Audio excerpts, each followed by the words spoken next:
Welcome to the Third Realm Integration Podcast, where our unconscious minds meet and the transformation begins.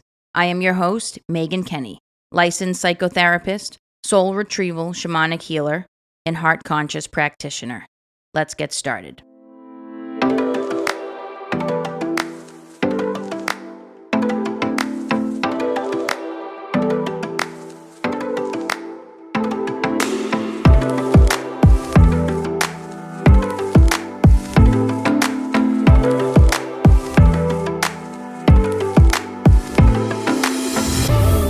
Welcome to another episode of the Third Realm Integration Podcast. What's up, everybody? Why am I singing today? I was just jamming out to some 90s house music, some 90s disco club beats. You know what I mean? Wouldn't you guys love it if we could go back to some version of the 90s? Not even go back. Bring some version of the 90s into the present day and have like raves again. And just, there's like Coachella and all these other weird freaking like new age things with like music that's not good. Like maybe the event is fun and everybody's just out having a grand old time, just dancing till the sun rises, which I love every ounce of that. But the music these days, I'm just like, for me to not be interested in what the current music is, and I'm sure a lot of people feel that way. Music really speaks to the soul. A lot of people are moved by music. It's a very intuitive, divine experience to be tapped into the beat and the lyrics, but not even really the lyrics, really just the beat and the harmony of the music that really can bring us to another place. And I think maybe probably a lot of people feel this way. I mean, the music today is it's just not good. It's just not good. So I was on Instagram this week and I was reposting a whole thread that Viola Davis had posted because she reposted from other people. And it was how black women were the heart and soul of 90s club music. From La Bouche to freaking, all different. I named a bunch of different ones in the post. Excuse me. But oh man, it's just so good. The Real McCoy. Oh my God. Oh, take me back. I loved that music. 90s music all around, rap, pop, dance and house, club music, all the best. All the best of the best. I was just starting to get into house music back then. I didn't even have an appreciation for it yet, but I was so drawn to it. Delirium, I think, was like the first one that I was like taken by, and I'm like, what is this? And I would give anything to have that back. Oh my gosh. So anyway, I was just jamming out to that. I decided that if I ever do get called to do karaoke, the song that I would do, and not because it's the best song, and not because it's my favorite song, but because I can kind of crush it on the vocals, is NSYNC's I Want You Back. Now, let me just say, back in the day, I was a BSB girl, okay? I chose the Backstreet Boys over NSYNC. Backstreet Boys, I've seen them 1,000,001 times well into my adulthood. Only stopped going to their concerts like a few years ago, to be honest with you, because they came back to the whole revival and everything. Nick Carter's in a little bit of trouble, though, I gotta say. And if what the accusations are about Mr. Carter himself are true, it's pretty icky. It's pretty gross. So, all we can do is pray for him. Pray for the people that were obviously harmed by him in some way, shape, or form. And hope that it all works out and everybody finds their way forward with it. But even aside from that, I just was kind of getting a little bored with Backstreet Boys into their older age, and would really love an NSYNC revival if they ever did it. But I just don't think JT is going to want to put himself on the boy band level again. You know what I mean? He's kind of like elevated a little bit past that. And he probably wouldn't be advised by his branding team and his marketing team and all of that Hollywood nonsense to do that again. But wouldn't that be fun? Oh my God, I would love it. So I was belting it out in the car to I Want You Back in sync. So that might be why I'm in the singing mode today. But I wanted to jump on, make a little announcement, let you guys know that I'm giving this thing a little bit of a try. That just all of a sudden came to me one day, many months ago, and I just actually recorded one episode doing it the other night.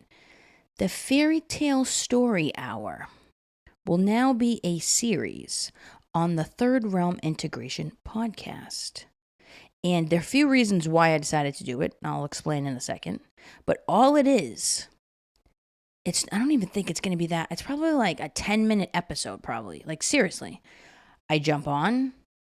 I read verbatim. I'm not giving any of my opinion on this. Nothing as far as my perspective. I am just reading you a fairy tale.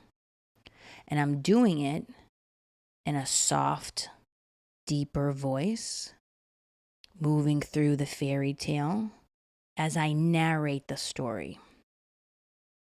Hoping to put it out on, Thursdays at 7 p.m. when this show comes out is probably just where it's going to stay. But I really thought it would be so cool to do an adult fairy tale story hour where you guys can listen to it on your way to bed and prep you for your dreamscape. Get you into the fantastical imagination part of the brain, part of the soul, and come into that energy as you're setting, like you set the intention for your sleep by coming into that energy. The energy of what lives in our collective unconscious, all of the archetypes that are brought to life through fairy tales, myths, and folklore. The ways in which the patterns that we hold as human beings are reflected out into these stories. The motif tells us a lot about who we are as a human race and what is most meaningful and most important to us. That's the reason why they're written and spoken of and devised in all cultures across the world and have been here since the beginning of time. Since before the written word. And so fairy tales are quite rich with archetypal content. Marie-Louise von France, one of Jung's most notable students. Just in 2021, a book was released. I don't know if she's still alive. I don't think so. But maybe. But the book was published in 2021 about fairy tales, and she does a lot. She does individuation in fairy tales, the shadow in fairy tales. The Jung perspective on fairy tales is so rich. I took a course, my PhD program, last year on it. Probably the best course I've ever taken in my entire life. I loved it. Did my final paper on The Little Mermaid. I'll be reading that one too. So I found this book called Fairy and Folk Tales, and I got it in a very cool little store in Savannah, Georgia. Okay, I like the vibe in Savannah. And this was this old school, it was kind of like, I guess, an antique shop, but not everything was antique. But I saw this book on the coffee table. I was like, what is this? Who put this in front of me right now, here in this moment? Because this has so many different fairy tales in it that you've probably never even heard of.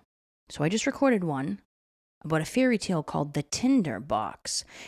Yeah, the Tinder Box. I know, right? So many things come to mind when I say that phrase, when I say that title. Here's the cool thing, though. I'm not just going to read the fairy tales from this book. I'm going to read other fairy tales as well. But this gives us such a good starting point.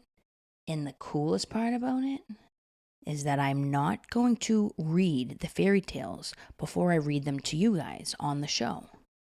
So I read the Tinder Box story for the first time as I was reading it to you guys on the mic.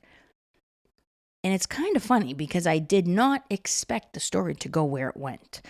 Now, here's the other thing. Instead of me spending time unpacking it from an archetypal perspective and giving you my interpretation of the dream of the fairy tale, all I'm going to do is just read the story and end it. Leave it there. And then let you guys analyze it and reflect on it. And then ask you guys to jump on the YouTube channel, whether it's live, and during the live, probably do it as a live premiere, I guess. I don't know how I'm going to do this, but I don't think I'm going to read it live. Yeah, I'm not going to read it live. The live stuff will be the actual episodes that are not part of this series. So I will pre-record it just because it was just reading it for the first time. And this is kind of like, it's not ancient language, but it's kind of a little bit, it's like, it's older, more, I don't know the right word for it, because it's all, fairy tales from all different parts of the world, different countries. And reading it for the first time, there were a couple times where I was like, wait, what is that word? Pause, rewind, edit that out. So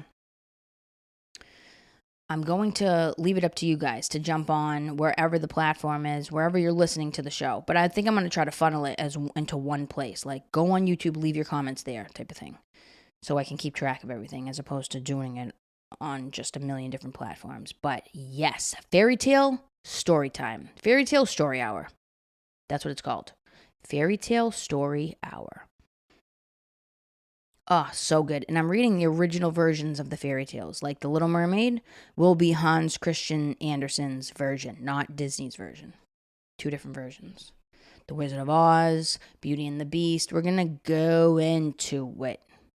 We're definitely going into it. Cinderella, Sleeping Beauty. What else? Ooh, Snow White. Snow White. I won a Halloween contest dressed as Snow White. I think I was like 2. Killed it. Crushed it. Got the win. I was also Cruella de Vil in another Halloween competition that I won.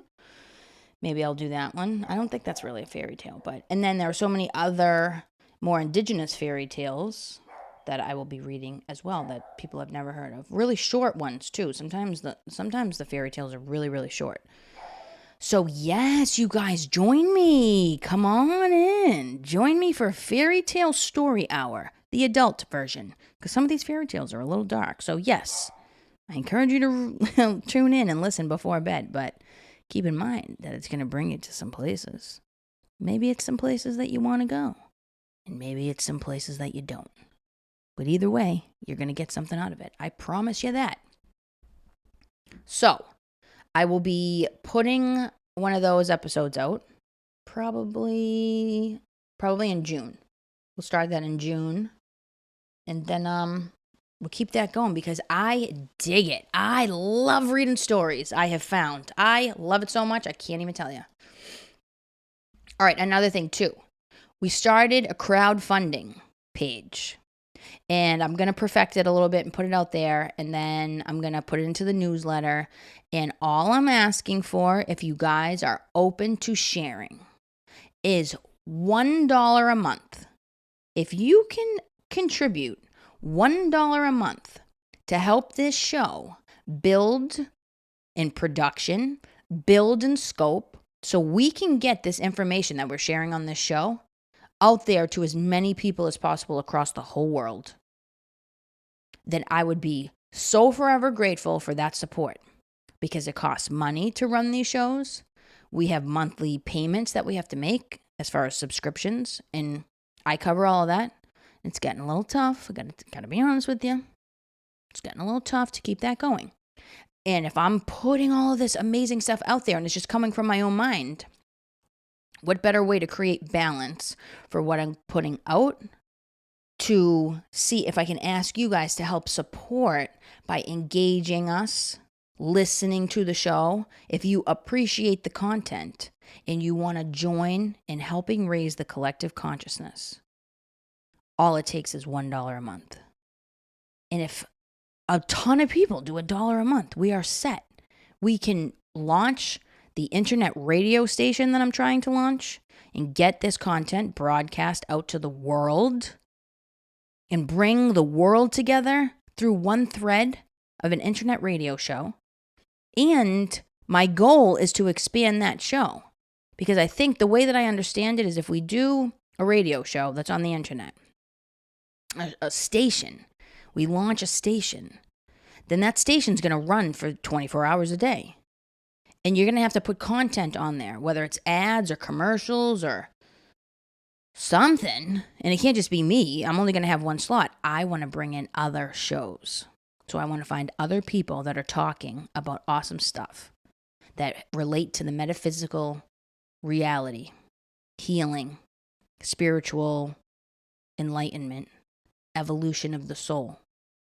Healers of the world right now. I want to bring them together and get everybody that I see really rooted in something profound in what they're saying and doing and how they're living their lives and how they're giving back to the collective, what they have sacrificed in order to make that happen.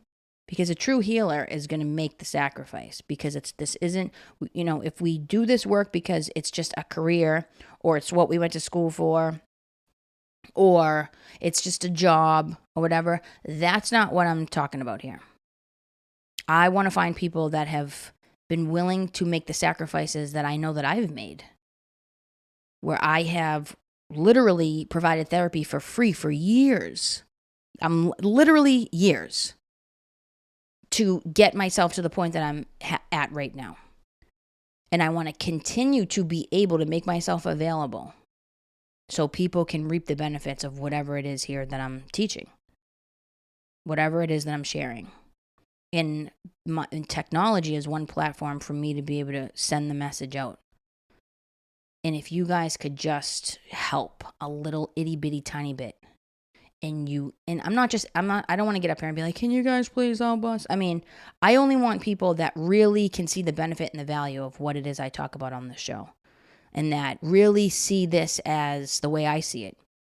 That at this time in our collective shift, our collective consciousness can benefit from the teachings that I'm contributing, that I'm sharing, that all I want to do is share. I just want to share it to as many platforms as humanly possible. I want to get it out there to as many people as humanly possible.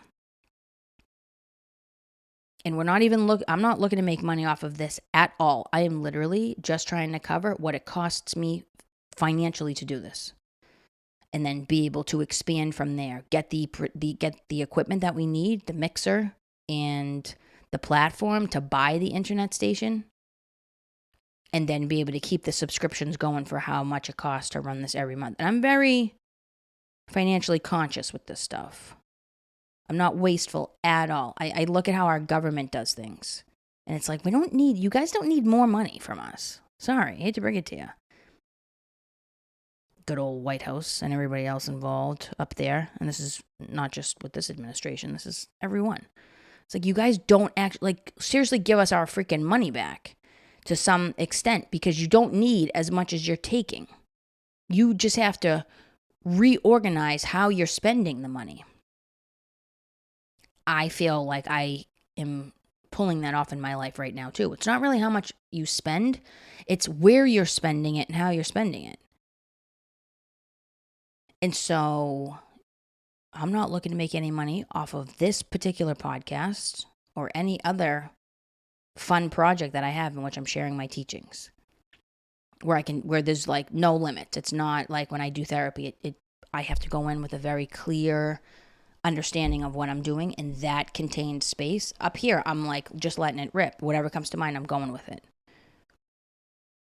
I'm speaking to a whole audience of the collective, not to one individual that I think has a specific need at that time, and that I have to choose how I'm going to share that information and get very crafty about how I deliver that information to move past the ego so I can connect with their soul. And so their ego can hear me have the conversation with the person's soul. That takes a lot of skill. There's like a million balls in the air at that very moment when all of that is playing out. That is the skill that I share on the individual side of things. That's totally different.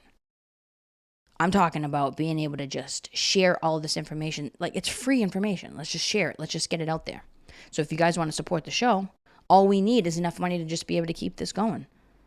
And that's really not a lot. I think I put like $300 a month or something. I don't even think we need that. Probably half that. We'll see how it goes. So if you guys want to support, it's the Podbean patron. Be a patron. Become a Podbean patron. I think that's how you say it. And it's the crowdfunding link. So I'm going to be sharing that. And I'll include that in the description below for all the podcast episodes. And if you are inclined and your heart is called to do it, and there is something that you have received from this show, and you now don't need to hoard it and hang on to it, and you want to send it out there and share it with the rest of the people, this is one way that you can make that happen. Think about it just as a frequency and an energy perspective. It's like when we meditate and we have the experience of the heart opening and the compassion, we end the practice by sending that out with the rest of the world, all of those in the collective, the beings and the non-beings that could use it and benefit from it.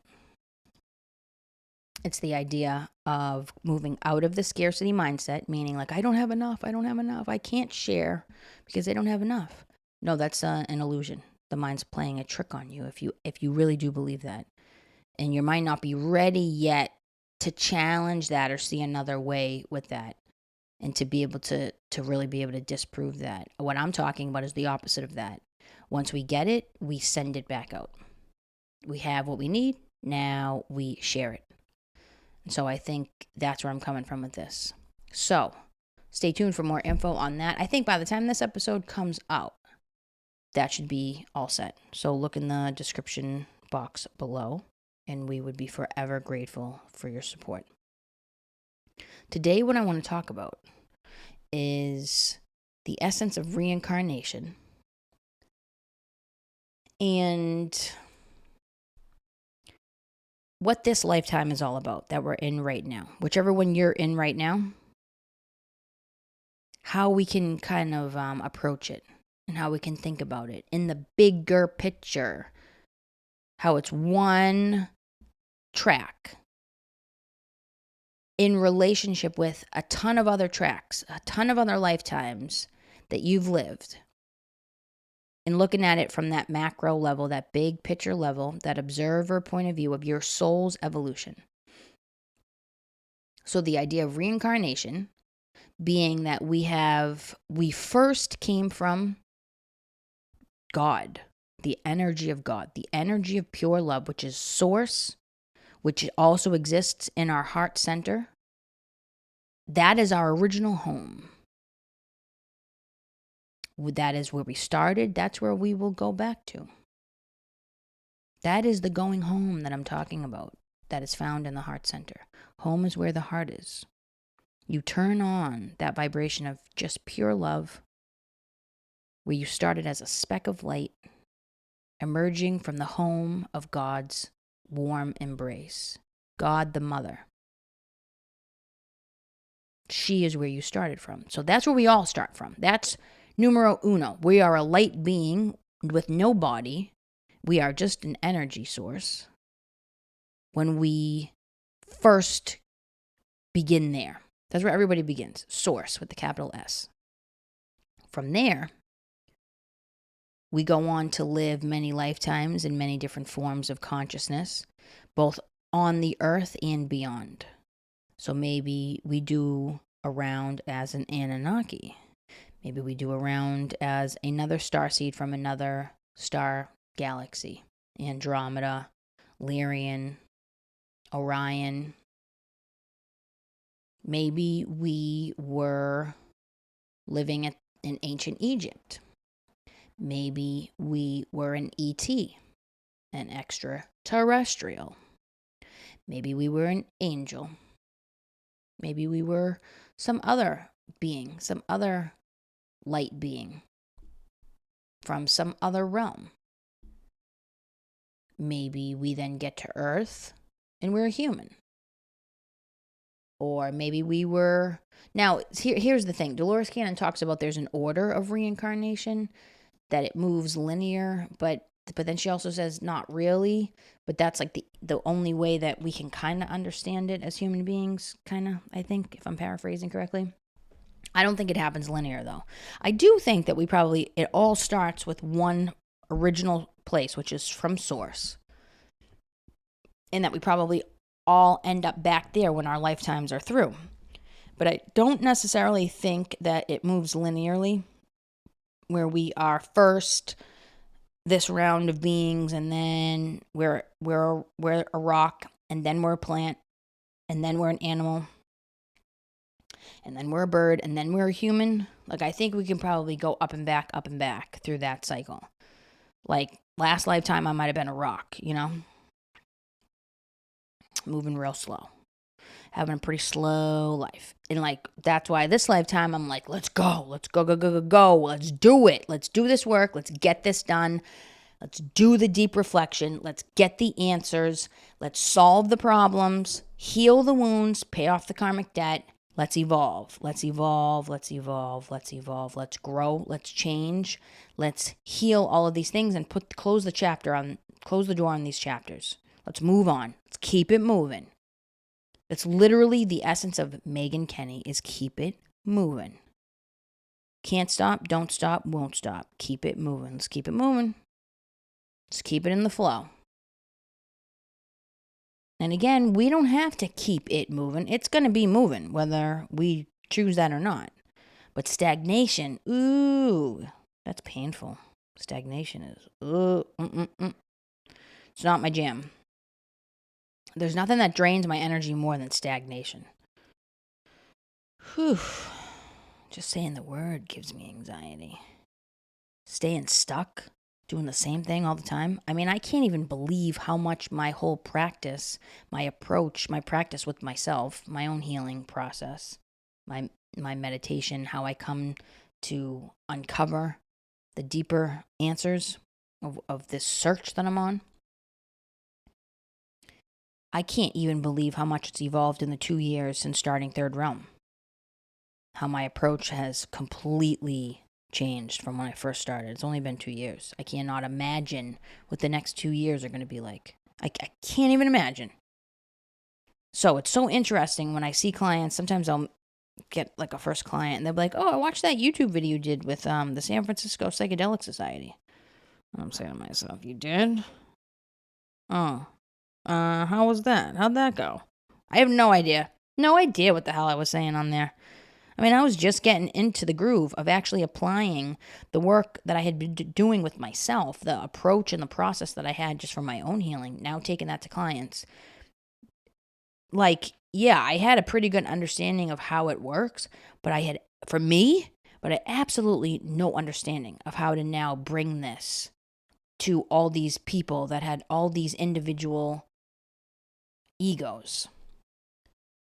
Whoa. So it's like, and I think about this where I see people that I follow and I'll look at their video. It's like from 4 years ago, but I just started following them now. And I'm like, how many people am I following where I'm watching videos that they've done 2-4 years old? And like, I have this impression of them or I have this opinion of them. And then like, are they even that same person still? So I don't know. I mean, I think there's a benefit, obviously, to the evolution, but my evolution is moving so quickly that it's, I think, hard for people to even keep track of like what I'm doing, where I'm going, what I'm into now, because everything is just a stepping stone to the next point. And everything just keeps leading me down the path to go deeper and deeper and deeper and just learn more and more and acquire more knowledge and to expand my consciousness even more and to hold that and really be with that and not lose it, really integrate it, filter it through me, and then work it out through my actions and my practice and how I put it into practice, how I approach the world. And that's moving at the speed of light at this point. So good luck keeping up with me. I can't even really keep up with myself. So if you guys are like looking at stuff that I like, older stuff, like anything that's not like this month, basically. Every month it's freaking changing and growing. And it's so awesome because I've had a number of clients that I've been with well over a year, not since the very beginning of Third Realm. Well, kinda actually, some, yeah. But like, and they've been riding with me. They are the OGs of this work. They just ride with me. They're like, yep, whatever you got, just throw it at me. What do you want to do today? Okay, yep, I'm with it. Yep, whatever you got. I trust you. I'm down with it. And I love that. I love that. Those are my peeps, man. The clients that I'm working with right now are just, yeah, speaking to my soul. There's a soul connection there that I cannot describe.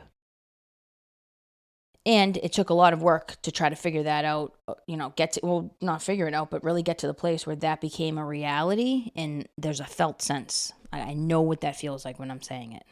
I can't really describe it, but I know what that feels like. And so, yeah, I'm moving at the speed of light. Maybe it's because I was a rock in a previous lifetime. Who knows? Maybe I was a plant and I did not move. Maybe I was a tree. That would be kind of funny. Could have been a tree. But this idea that reincarnation is a real thing, it is real. If you choose to not believe it, hey, to each his own. I know it's real. It's real for me. And it's real in the world that I'm living in. And so the idea that our soul is going through this over and over and over and over again. And each round, we're jumping into a new experience because we're here to learn. That's what the Earth School is. We're here to learn how to do all this, not just to be a human being, to be a conscious being that knows how to live on Earth, the planet of karma and free will. I'll do an episode on free will probably at some point. So even if we're a rock, has consciousness, slow moving particles and frequencies and molecules, but still conscious. Or a table, maybe it'll be a piece of wood next time. Maybe you were a bug last time. Maybe a freaking spider, black widow. Maybe you were a turtle, Maybe you're going to be a horse in the next one. You're going to be a wolf. You're going to be a penguin. I don't know. Maybe you're going to be a polar bear. Maybe you already were. So you're going to be a conscious being each time that you're here on this earth, because there is a whole spectrum of consciousness just on this earth alone. And then by the time you get into the human body, then you're going to do the human thing 1,000,001 times over again too. And this is what Dolores Cannon does such a nice job of explaining this. And what I want to say before I jump into this piece of it is I want to say that a lot of people's egos are going to hear this and not be able to follow me with this. They're going to reject what I'm saying. They're going to resist it. And they're going to completely disagree, and they're probably going to shut the show right off. And you know what? That's totally okay. That is perfectly okay. I have just as much love for you if you decide to shut the show off in the next minute as I did when I first got on this mic. And I want to say sincerely with an open heart that it is completely okay if you do not like or agree with anything that I'm about to say. I love you anyway. Truly, with an open heart. It is all good. I do encourage anybody listening to pay attention to their body and what comes up and where and how the sensation feels when I launch into this. And stick it out. Just because you don't like what I'm saying doesn't mean you have to run away. Stick it out. See how you feel at the end. And I just challenge you to try to listen with your soul, not listen with the mind. And if you notice that the mind comes up with an irritation, an anger, a fear, it's all fear anyway, by the way, to just notice that and just ask your ego to step aside just for the time being and then come back to it. Because I think where we're at as a society right now is people have a lot of attachments to their what everyone's calling their different identities. But identity is only a facet of the ego. Identity means there is no identity beyond the ego. Doesn't that word means nothing. Only the ego finds that word necessary. And so I think everyone's kind of not everybody, but there's a lot of people that are really stuck to clinging to these different identities. And then they want to defend themselves from any potential threat that might challenge their relationship, their fusion with that identity, whether it's their political identity, their racial identity, their gender identity, their class identity. Class warfare is a big issue. We never talk about it, really. Class.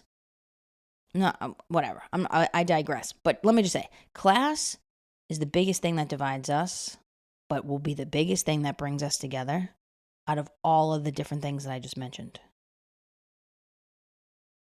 And then there are a million different other identities that are a part of us. Now, I think it's beautiful to actually start thinking that we have multiple identities. Because we live in multiple realities. There are many versions of us. We have this beautiful style of therapy called internal family systems, which works with the archetypes. It's an archetypal style of work. And it's about all of the different yous, all of the different parts of you that are inside you. You're the whole, you right here, your conscious mind is a family. And you have so many different parts and members of the family within you, and you can talk to all of these parts. Now, I wouldn't call those parts different identities, but we're getting there. If we start with identity, yeah, we're getting there. I just know that in 25 years from now, even if what I'm saying right now is not popular, it's going to be much more understood by then. Because where we're moving right now is we're moving into a space where people feel like they have to choose their identity or identities and see them as identities. That, to me, it's the wrong word, but I think we're going to figure it out. I think we're on our way to figuring it out. It's just going to take a while. And in the meantime, of us moving into the space of non-duality and oneness, in which we will all eventually end up at the place of being genderless, and both genders, man and woman, and intersex, male and female probably, just the way that the gods and the goddesses were way back in the day. And those were the higher beings that came down and became part of the civilization to help the civilization evolve. Those were who gods and goddesses were. They were higher vibrational beings that got sent to the earth at the time to help the earth's collective move along. They say we have those here right now on earth, that it also happened at the time of Atlantis as well. And so I think we're moving in that direction. We're moving out of the Piscean age. We're moving into the Aquarian age. We will be here for several thousand years. We are moving away from duality and into the space of non-duality. Look at the Hindu gods and goddesses. Most of those gods and goddesses are not just one gender and or one sex. It's like God. The first mention of God in the Bible, there was no name associated with God's gender because it was a genderless entity. And we will eventually get there because that's where we are going. In the meantime, though, a lot of things need to erupt. And we need these breakthroughs. We need that Uranus energy to come through, wake us up, and break stuff up. And before we can put all the pieces back together into a new form, there's a lot of growing pains that we have to move through. And that's why the topic of gender and the experience of gender is so hot and heated right now and tense. And there's a lot of questions. There's a lot of confusion. Nobody really understands what the hell's going on right now. Nobody does. Nobody does. And anybody that tells you that they have the answer as to why things are happening the way that they're happening right now, and they have it all figured out, they don't. That's their ego talking. I have no idea what the answer is. I can only make an assumption as to where I think we're going. And I still don't know what the ins and outs, I really don't know what the ultimate message is of why things are going the way they are right now. The only thing that I can chalk it up to is to say, when we have an eruption and we have chaos and we have things sort of breaking up and we're getting challenged to think about things in a new way, that Chaos is when we are at the precipice of a huge transformation. Before we can get to the space of harmony and stillness and balance, there's got to be chaos. That's the recipe. That's, in my experience, how it goes. It's like that's how the universe started. It started with the goddess of chaos. We had Gaia was chaos. Mat, the Egyptian goddess, was balance, order, and harmony and justice. That came after. That came later. It first started with the whole freaking circus of chaos going on. That's where we're in right now. And we're seeing it play out in the collective through the experience of gender. And how this relates to reincarnation is like I had a reading with an astrologer a couple years ago who said that I had been both a man and a woman in many, many lifetimes, but that I had not been a man in a very long time. Like my most recent lifetimes were not me as a man. It was me as a woman or maybe another being. And the astrologer said, you need to wake up the little man in the basement. So you need to go start doing masculine activities like archery. Like, archery? Okay, yeah. And you want to know the craziest freaking thing about that? I had just picked up archery like 2 weeks before that. Why? Don't ask me why. No freaking clue. Had no experience with archery whatsoever. I knew one person that did it, but I was never interested in it. Never saw him do it. Was never participating. Didn't play around with the bows. Nothing. All of a sudden, boom. Just decided I'm going to pick up archery. And I did. I have a bow. And it's awesome. I love it. There's no place around here that does it, unfortunately. It's a bummer. But when I was back in Mass, I was going to the range and I was doing it. Because it opens up your solar plexus and it activates the masculine energy within. And we all have feminine and masculine energy within. I just hope that we can this is my hope, so this is my projection. I would love for us to get to a place where we don't have to choose anymore. We don't have to choose what energy we assign to what gender, and we don't have to choose what energy we want to get attached to. We don't have to be attached to either or. The yin, the yang. We have the masculine and the feminine within, and it's about finding balance in that, not choosing one over another. We can be a man and be very feminine. We can be a woman and be very masculine. In fact, there's a theory out there, as shared by many of my teachers, that if you are in a woman's body, but you carry a strong masculine, you're a more evolved being, and vice versa. If you're in a man body and you have a strong feminine energy, that you're more evolved than if it was actually in alignment.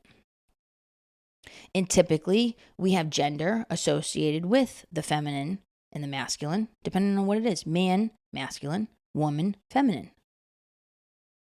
And then, of course, you have your biological sex, which is absolutely tied to all of this. And we're seeing a big shift in that right now. But I think we're going to end up, and maybe this is just a projection for me, I don't know. If there's anybody else out there that is willing to really have this conversation and not be offended by it, but just like have an in-depth philosophical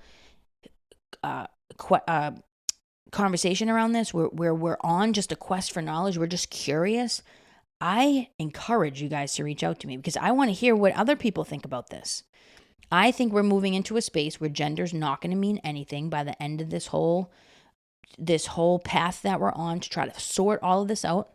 Like I always say, the pendulum has to swing in both directions before we can find the middle. We're not there yet.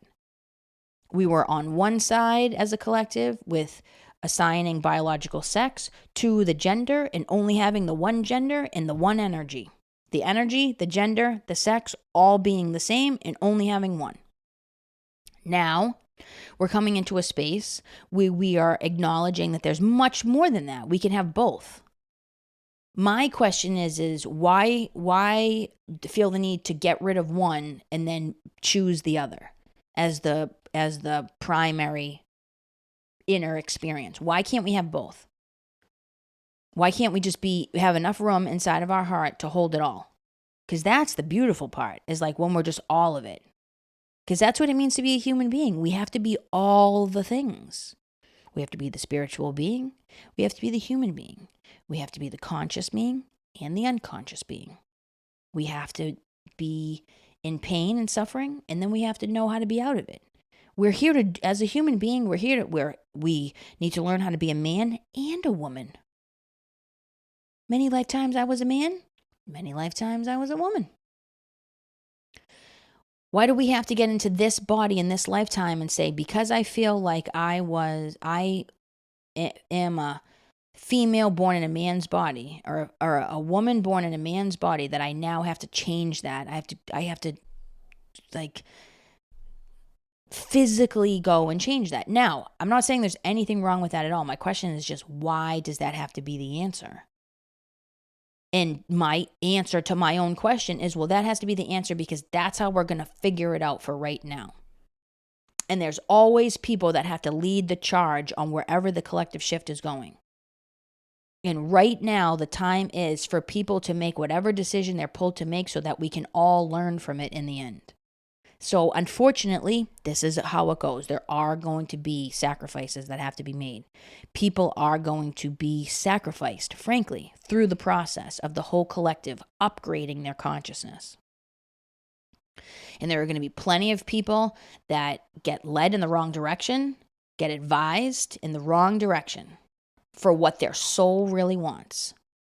And maybe, who knows, maybe in this lifetime it'll be just fine for them to do that, but then in the next lifetime they're going to come back and be like, you know what, I actually didn't need to do that.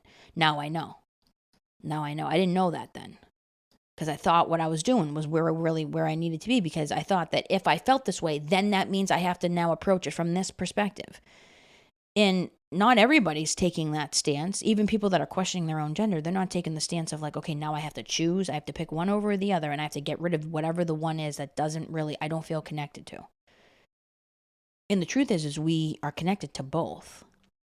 In some lifetimes, we're going to be more connected to another than the other. So like me not being a man in the more recent versions of my life, in the more recent lifetimes, means I have to I'm in a woman's body, female body in this one, but I have to wake up the man in the basement, he said.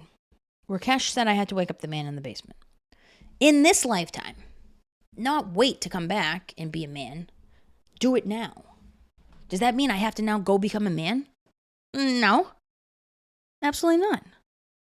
I'm a masculine woman. I am a feminine man. You dig?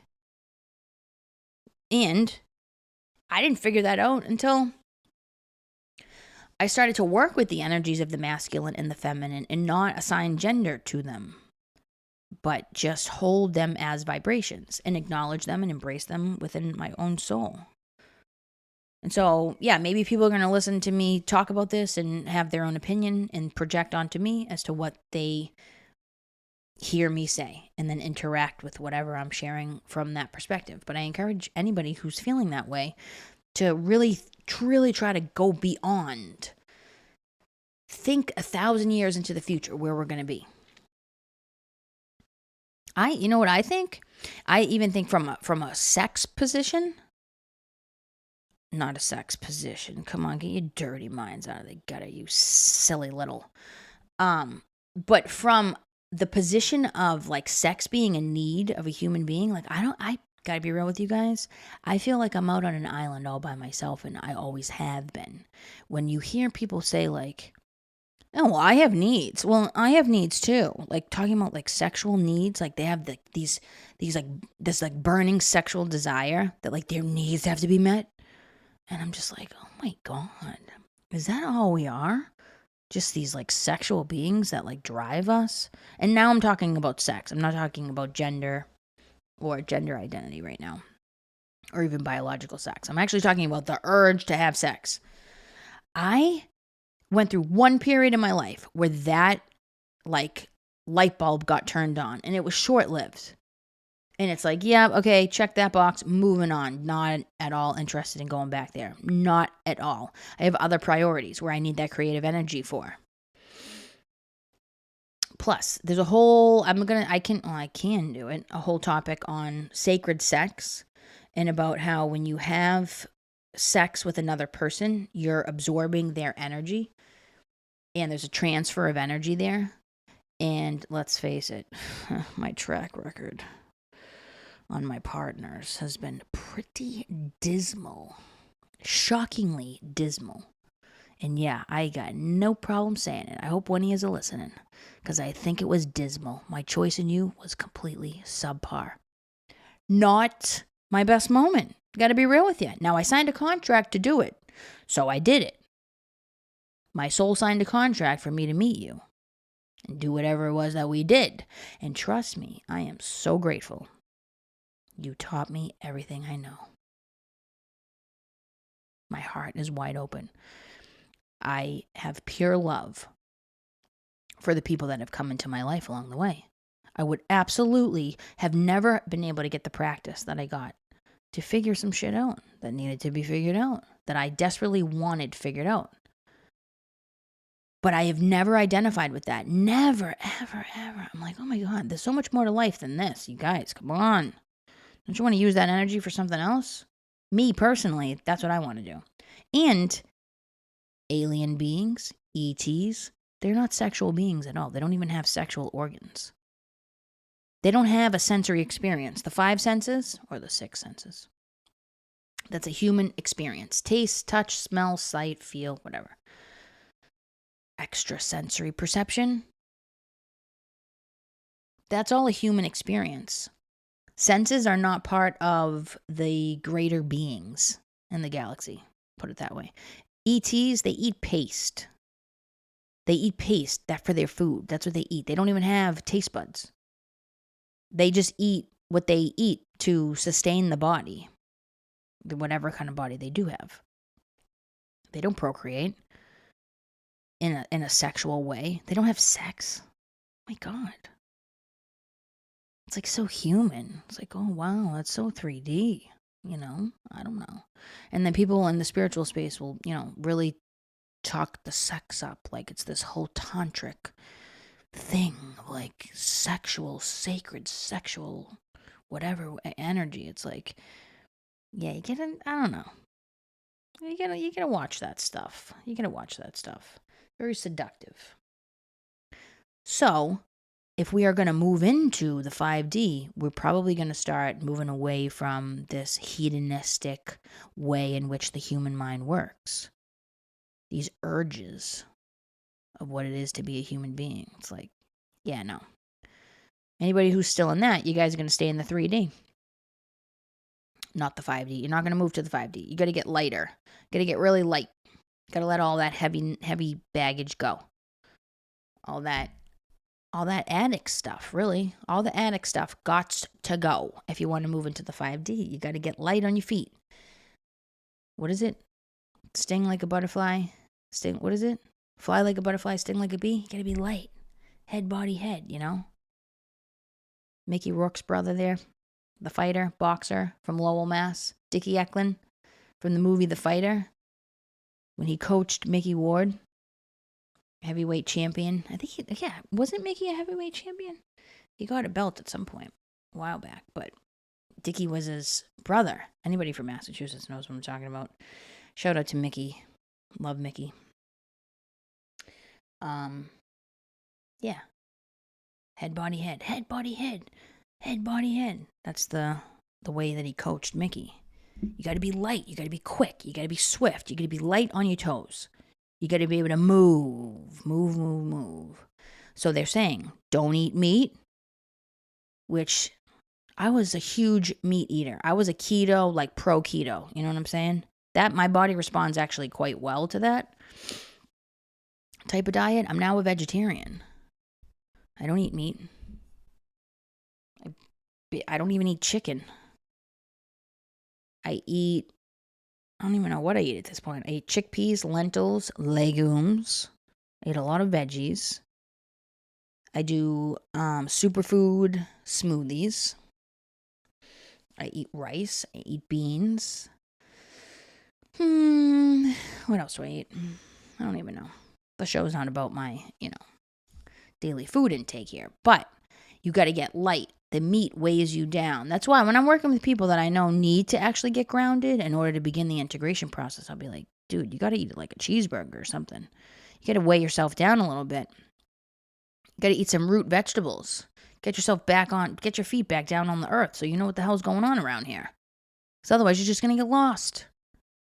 But now I see the great value in not working so hard to stay grounded, because if you tie yourself down to the ground, you ain't not going to be able to flow up to the 5D. Okay? And that's where I'm trying to go. So if you're trying to go there too, got to be light on the feet, got to be light, and also do some heavy metal purging. Take some garlic, do some chelation. Get rid of these heavy metals that are in the body. Stop using toothpaste with fluoride. Stop using deodorant with aluminum. You know what I'm saying? Stop smoking cigarettes. My God. If you're doing kratom, stop it right now. Don't even get me started on this crap. I did some episodes on kratom on the old podcast before I knew anything about it. Yeah, I've seen people go down a pretty gnarly path with this kratom hullabaloo. Yeah, it's a plant medicine, so we're just going to take it. Okay. Yeah, let me know how that works out. It's a legit opioid. You get dope sick from it. I've seen people go through the withdrawal. It doesn't really look like that much fun. And it's loaded with heavy metals. Maybe if you know exactly where you're getting it and like you've been to that place and you know what the soil, you've tested the soil yourself, or you trust whatever the company is saying, maybe. But they're putting xylazine in it and stuff. If you're getting it from South America, like, yeah, you guys, come on, knock it off. Cut the bullshit. Even the weed. I quit weed a while back. Never had such amazing dreams in my entire life. If I was smoking weed right now, with this huge upgrade that we're going through, I would not be having these amazing dreams. Never do I have amazing dreams. My dreams are always freaking nightmares, okay?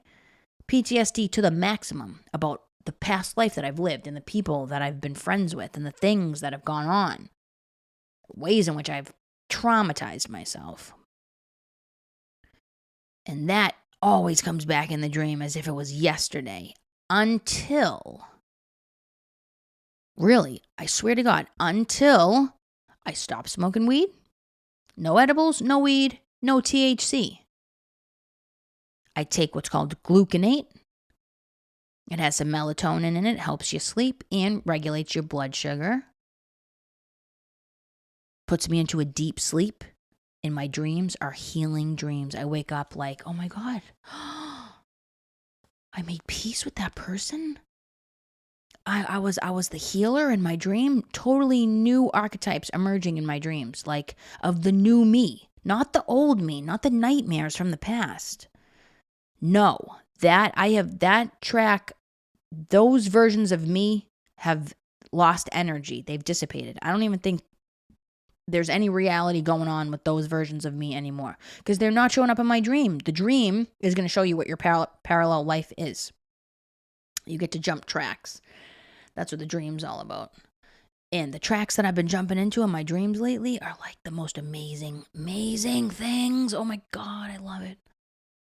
So, I'm a huge proponent of weed. Still a huge weed advocate. Definitely think you should be doing it over prescription drugs. Absolutely, 100%. 100. Plants over pills. Yeah, I said it. Yep, I did. And I believe it. And I stand by it, God dang it. So, yeah. Replacement therapy with the weed, but if you've been kind of beyond that for several years, now you're using the weed as a crutch, or you're using the weed to make yourself demotivated and a couch potato, you're like, you want to make yourself like not live your highest potential today, so you're going to smoke the weed so you can just like lounge out and just veg out all day, and then that becomes a pattern of addiction. Yeah, no, it's time to reassess.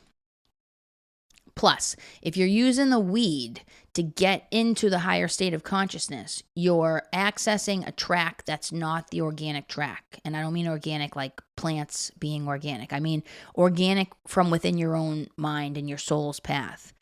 Jung even said it, and I didn't agree a long time ago when I was totally pro drugs.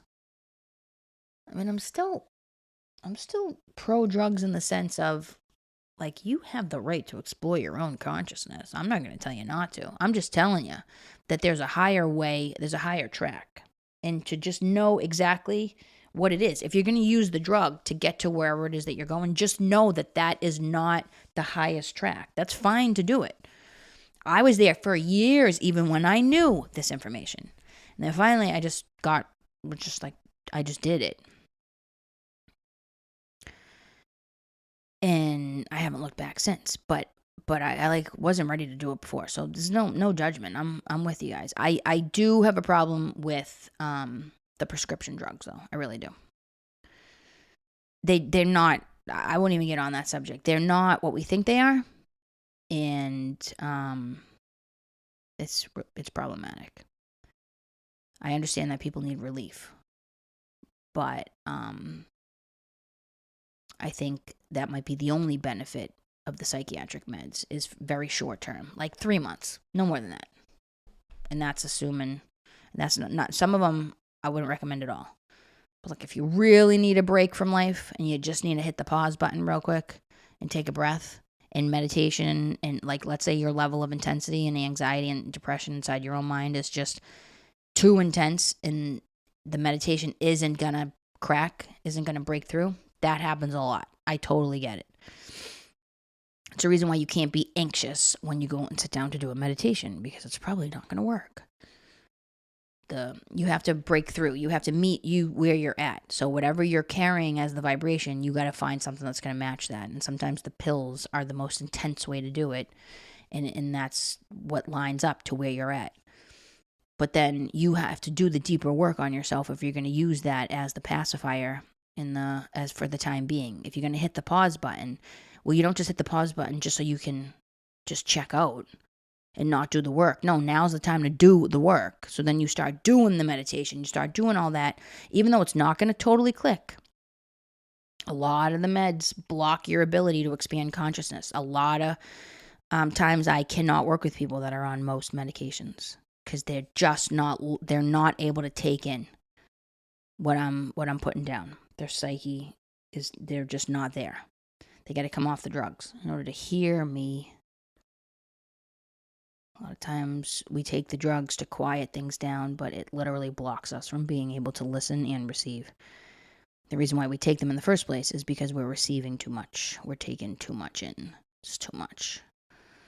So then how are you going to put the brick wall up so you can function and cope and then somehow receive what I'm sharing? It's counterintuitive. It doesn't work. But if that's what you need to do, then do it. But now you got to start getting into all the behavioral changes that you got to make to sustain yourself in preparation for getting off the drug. Like the day you start the drug, you should be exercising your transition out that day. Your step down process should begin that day. Your exit strategy should already be devised on day one. And you should be already putting that into place the first day that you start the medication. So that's my perspective on how to use them most effectively and make them work for you. It's not at all how the Western medical system uses them. They think they're a freaking miracle. They think they're like the best thing on the face of the planet. And it's like, oh my God, no, that's not true. But anyway, I digress. Went off on a tangent there. I'll do another episode all on that if you guys want to hear my perspective on that. On the dependency that our collective has, in which we resort to the quick fix for everything. Because everybody has a really hard time tolerating discomfort. Everybody wants to be comfortable. And we don't grow and change when we're comfortable. We only grow and change when things get uncomfortable. And so I think we're going to begin to learn that. And we're really going to start to figure out, and I commend all of the people that are questioning themselves. Back to the topic on gender. I commend everybody that's questioning themselves and their gender at this point in history. This is a game-changing point in history. I mean, this is going down in the history books, and you're going to be a part of it. How dope is that? But what I'm also saying is that whatever we are experiencing right now is not the way that it's going to be. Once we figure the solution, whatever the solution is, whatever we figure it out, whatever it is, when we figure it out, it's not at all going to look like what's going on now. That I know.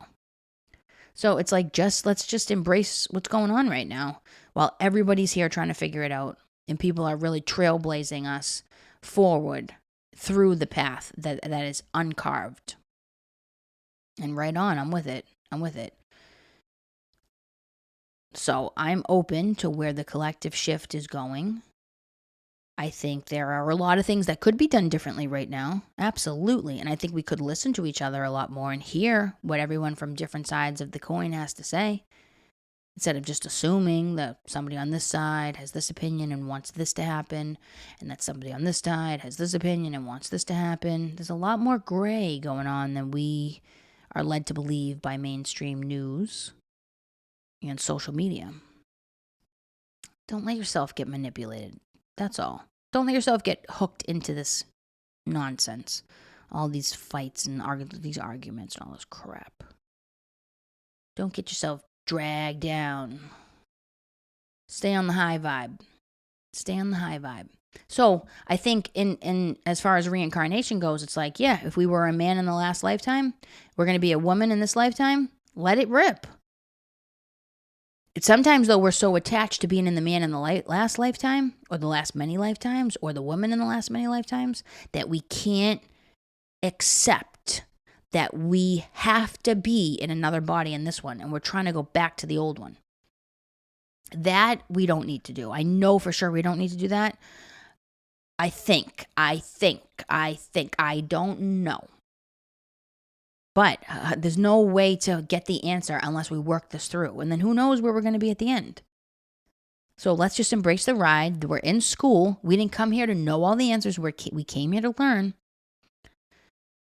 And we can't possibly have the answers because then it wouldn't be a test. Okay? You don't go to school and get handed all the answers on day one. It's not how the school works. And what does Dolores Cannon say? We can repeat a grade, but we can't skip a grade. Yes. We will repeat the grade many times. Can't skip a grade, though. So we can't skip the grade right now. We got to go one grade after the other. That's where it is linear. One step, then to the next one. And every step we take, we're going to get more information, which means we're going to have a better understanding about what the heck is going on inside of us and beyond us. All right, so this was a long one. 1 hour and 7 minutes? What? Oh my God. Are you guys like sick of hearing me talk yet or what? Don't forget, Fairy Tale Story Hour. Check it out. Coming in June this month. Tune in. And then we're going to be doing live, hopefully by this time, but the time you guys hear this, we're going to be doing live episodes on YouTube, YT. And then jump over to Instagram at Third Realm Integration. Check us out on Twitter at Third Realm INT. That's all I could fit on the Twitter handle. Go to the website, www.thirdrealmintegration.com. Check out my list of services. If you want to do some one-on-one work, I'm here for you. I do have some openings left, although not maybe for very long, because I will soon be launching into another aspect of my life, which will be to be a professor. We're kind of in the grind on making that happen as well.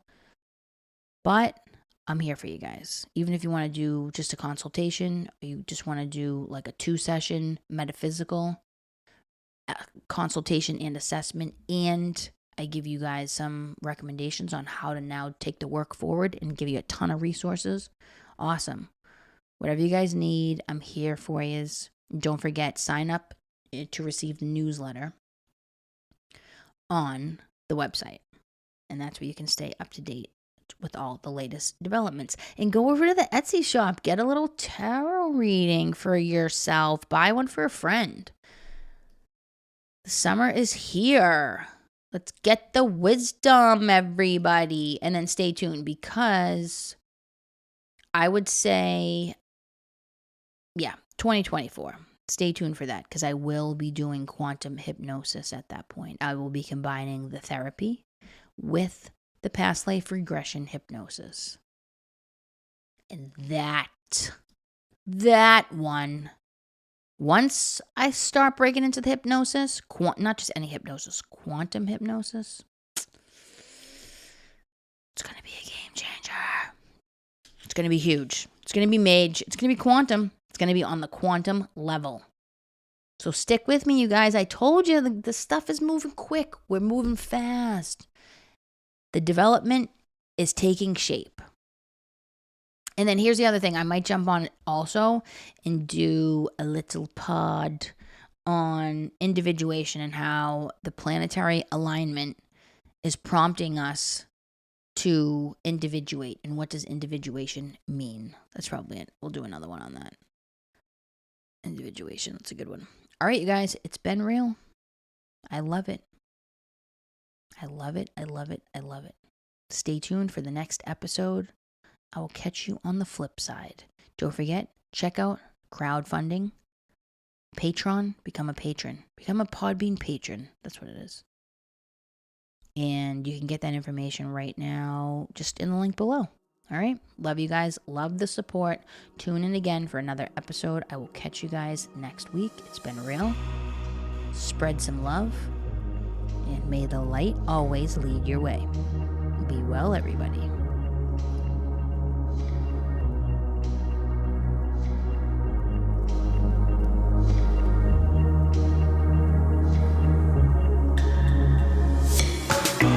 The Third Realm Integration Podcast and related content is intended to provide information and/or entertainment only and is not a substitute for mental health or medical advice, diagnosis, or treatment.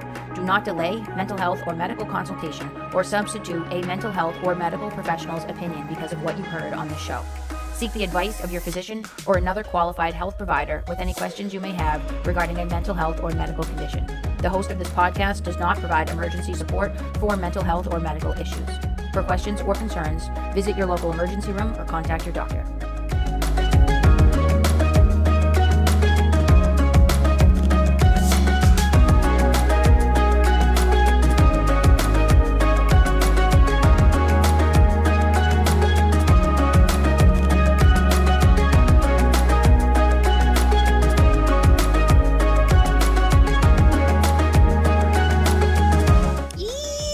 This one right here.